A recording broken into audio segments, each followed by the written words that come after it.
I've been out of the closet since I was 17, in 2007. When I came out, people in my family said some pretty hurtful things, which I totally expected. Being from a Southern Baptist family it hurts to admit this, but my older brother at the time seemed very receptive, surprisingly. He told me that if my dad ever gave me any trouble, to call him and he'd talk to him. That was really the last time we talked about it. Flash forward 13 years, I'm 30, and I'm getting married to my fiancé Scott next year in April, if COVID so graciously allows. I started putting a package together of fun things from my brother and I's childhood, all with the intention of asking him to be my best man. However, he called me 2 weeks ago, claiming he's wanted to talk to me about this for a long time. He went into the long tangent about how being gay is wrong and isn't what God wants. He said he thinks Scott is a nice guy and he loves me, but he doesn't think it's right that we're getting married.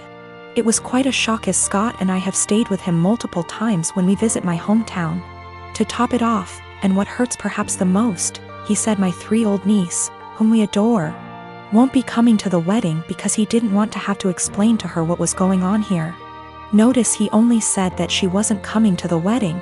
I think he fully expected to still be invited after this. His wife, whom he started dating when I was 12, feels the same apparently. My whole dad's side of the family feels the same way they do, but I've already written them off mostly in my mind. My mother is beyond pissed and upset at them. I think what upsets me the most is a sense of betrayal. They were my safe spot in the family. I felt like because they're close to my age and younger and went to college, they would understand and it wouldn't be a big deal to them. I almost feel a bit embarrassed because Scott comes from a wonderful Italian Catholic family and they've never been anything less than loving and supportive. I told them that, on what is supposed to be one of the happiest days of my life, if they or anyone else is sitting in the audience and in the back of their mind thinking that what we're doing is wrong or not right, they should just stay home. I know my brother and family love me, but it feels up to a point, conditional, and limited. I told them that they learned being gay is wrong. They weren't born not liking gay people. So they can unlearn it, if they were willing. But I don't think that's going to happen. I have been living with my new wife and stepdaughter for about 6 months now. She's 19, almost 20, and I have 3 sons aged 18, 16 and 15. She's a really good kid and she's a good influence on my sons. I really enjoy having her around. My wife and her daughter moved into my house and sold theirs. My stepdaughter's father isn't present in her life, nor is my son's mother. All 4 children share a bathroom. My sons have never lived for a long period of time with a woman, nor have any of them had long-term girlfriends. They had short visitation periods when they were younger but never longer than an hour. So living with 2 women has been unusual for them. My eldest son, 18, came to me last week and told me that his stepsister disposes of her used sanitary products in the trash can they share, but doesn't use toilet roll or sandwich bags to disguise what they are, and it makes him uncomfortable, which I think is reasonable. My sons are teenage boys and don't want to see their stepsister's period products on full display. A few nights ago I went into the kitchen to grab a snack and she was there doing some work for university. My wife had mentioned that she knew she was on her period, so I took it as an opportunity to have a word with her. I told her my sons were uncomfortable and asked her if she'd mind putting her used products in diaper bags, or flushing them down the toilet. She laughed and told me it was rich coming from a man who sheds like a gorilla and has produced 3 skid-marking sons, which I thought was just an unnecessary attack. I've been nothing but nice to the girl and it's hardly a comparison. My sons shouldn't be subjected to her unhygienic products if it makes them uncomfortable. She went on to lecture me about how tampons can't be flushed and that it's bad for the environment if she uses diaper bags for everyone, which I think is just an excuse. I called her a scruff and told her that this was my house and that what I say goes. I later asked my wife if she could have a word with her and she told me I was being ridiculous and that her daughter has had her period for 10 years and knows what she's doing.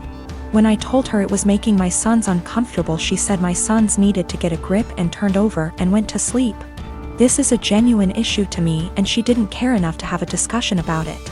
I asked my stepdaughter again in the morning and she did the same as her mother, completely dismissed it.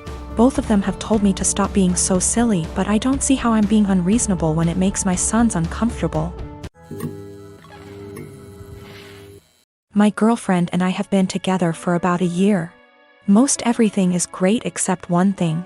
If I tell her I'm sick / not feeling well / hurt, she refuses to believe me. If I have a cold, she tells me I'm faking it until it goes away and then says, "See, you are fine." I'm rarely sick, so it's never been a major issue. But she has zero sympathy when I'm sick. She grew up with hypochondriac parents who were always sick with something, often self-diagnosing themselves with fatal maladies. She has limited contact with them, and the time I met them, I was told by them that they didn't have long left to live. I get it, growing up in that household must have been awful. But what happened on Sunday just sent me over the edge. Girlfriend and my sister wanted to check out this event and we were all supposed to go. I woke up with excruciating back pain and could barely breathe. Girlfriend got so mad at me for ruining this that she wouldn't speak to me. As she was about to leave, I asked her not to leave because I thought something was wrong. She said no and left. I threw up in my bed and eventually called my parents. I was too embarrassed to call 911. And my mother and brother hauled me to the hospital. I was whisked back and after 20 minutes I was diagnosed with kidney stones. Fentanyl and gravel, and I had a CT scan and then went for a procedure to bust the kidney stones. 5 hours later and I was laying on my parents' sofa in a haze. I have never, and hope to never, feel pain like that again in my life. I was sure I was going to die. The attending in the told me it's worse than childbirth and that they've had it before, too. I didn't text my girlfriend throughout because I really didn't have the strength or foresight. I was drugged up and uncomfortable. My sister found out that I had been in the emergency room and soon after my girlfriend called me. She was pissed off I didn't call her. Then I reminded her that I begged her not to leave as I thought something was wrong. She got quiet and eked out an apology. I got furious and said something rather nasty things, unsavory things. In fairness, I was on dope, still sore, peeing blood and felt like someone had punched me in the gut. Standing was incredibly painful. I needed to take 2 days off of work and school. I rested in bed and the only thing you can think is the person who should have been there didn't even believe me.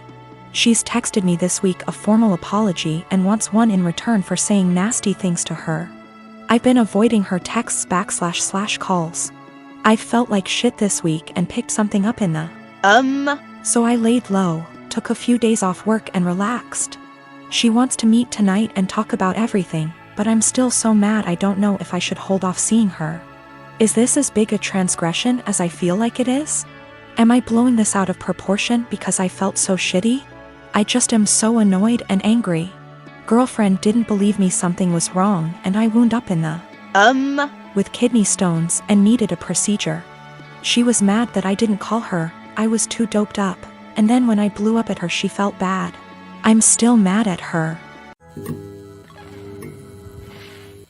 I am a 35 years old female just got engaged to my fiancé 37 male Sam.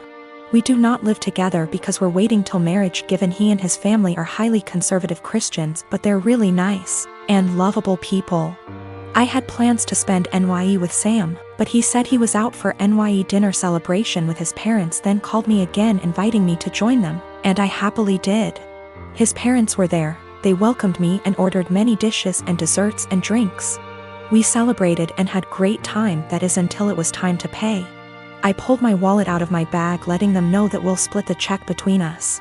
Sam mumbled, "No, you don't have to, we invited you," but I insisted. He and his parents then stared at me. I asked what was wrong and both mother-in-law and father-in-law said they didn't have money on them. I was shocked. I turned to Sam and he said he too forgot his wallet at home and didn't bring enough money to cover even on round of drinks. His dad then laughed nervously, "Alright, so guess we should let the doctor pay." I was taken aback. I said, "I'm sorry, but no, this is just so much money to spend on one dinner by myself, and I didn't think I was expected to pay the entire bill." Sam said I should pay and he'd pay me back later, but I said no since I know he will have to get a job to pay that much money. I said, "I'm sorry, but this isn't the first time I've been put in this situation by him and family, where I'm expected to rescue them after they somehow forgot their wallets and expect bothers to pay hundreds for their extravagant dinner." I told them I'll only pay for what I had and that's it. He and his parents were shocked. They started arguing about how I have the potential to pay right there and then, but I was acting as if they were strangers, not family. But that doesn't mean I'm obligated to pay. How could someone go out to a fancy restaurant, order so many dishes, desserts and drinks without bringing money? Sam begged that I just do it and call it a night, but I refused. The argument got heated, then I got up and walked out. Sam called later at 2 a.m. basically yelling that I ruined NYE celebration and made his parents suffer. Because I refused to pay the entire bill, AMD instead acted selfishly and paid only for myself. After they were gracious enough to invite me, I told him how unfair it was for me to pay. Even if I have a good salary doesn't mean I want to spend it all on fancy dinner. He didn't reply, he just said he'll pray that my parents will let this go and not resent me after I basically damaged the relationship with them. I felt awful thinking I should have covered the bill instead of leaving.